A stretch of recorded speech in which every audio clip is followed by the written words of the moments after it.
fucking up these MCs. Oh, bro, how was the derby? Because you were playing at the derby, bro. Yeah, we lost, bro. It was incredible, though. It was great. You're playing. I mean, no, Chiefs. We were. What do you mean, man?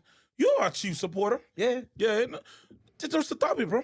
No, but I'm saying, like, because I saw you took a picture with Kune, Brian Baloy. Yeah. Kuna said I must send greetings, man. He says big shout out. To me? Salute, yeah. Kune? Yeah. He's My like, nigga. he's like, tell Mac I see him. Nigga. From afar. From afar. Yeah, he sends his love.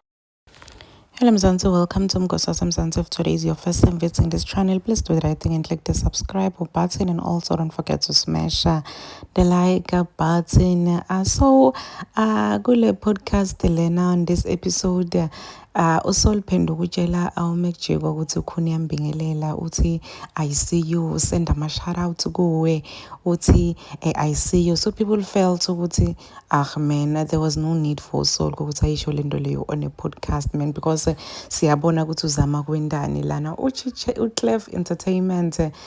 Soul won't see heaven, that Kune part was fire. Uthi Meitiko, what do I vote for?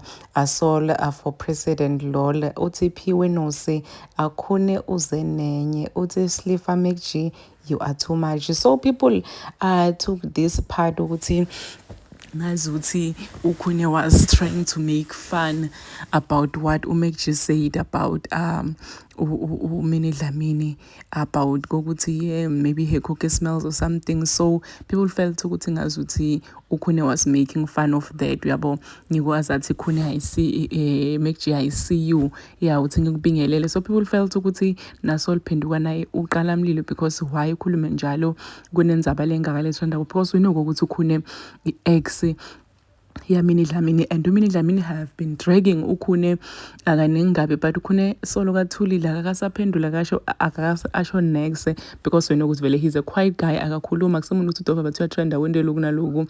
So nje, but this part people felt ukuthi uSolo was trying to say ukuthi hey uyajabula phela khune ngalendo leyo khulume ngamini Dlamini. So guys, this was a very sad part ukuthi bathi bantu why uSolo phenduka yokhuluma lendo leyo on a podcast, because bantu sebayithatha ngalenye indlela. Uthi Mr. Unknown, many didn't get what Soul was trying to say.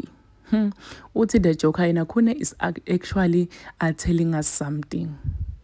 Uthi Vukosi Thato Khune nayo why. Uthi user yena I see what Solar did here. Guys, kushubile because now anoma ngabe ukhune bekati bingelelela nje kuMekji yabo amvusela nje someone lone podcast who's very known as someone lothanzwa abantu, but ngiyalabantu sebayithatha ngalendlela ukuthi okay ukhuna ubingelela uMekji because of what uMekji said about his ex.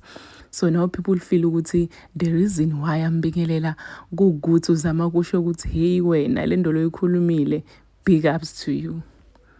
Bayithatha ngendlela le wrong. Mhlambe khune akusinang lokho bekazama ukusho khune dibingelela nje kubingelela Mekji, but bantu sibathatha ngazuthi ukhune was actually trying to drag ex yakhe uMini Dlamini, or trying to make a joke, or try to make fun, he was trying to make fun of what uMekji said about uMini Dlamini. Please do comment what you think below down in the comment section. Don't forget to hit the notification bell so that you can be notified whenever I upload a new video. This is the end of my video. I am signing out, so goodbye.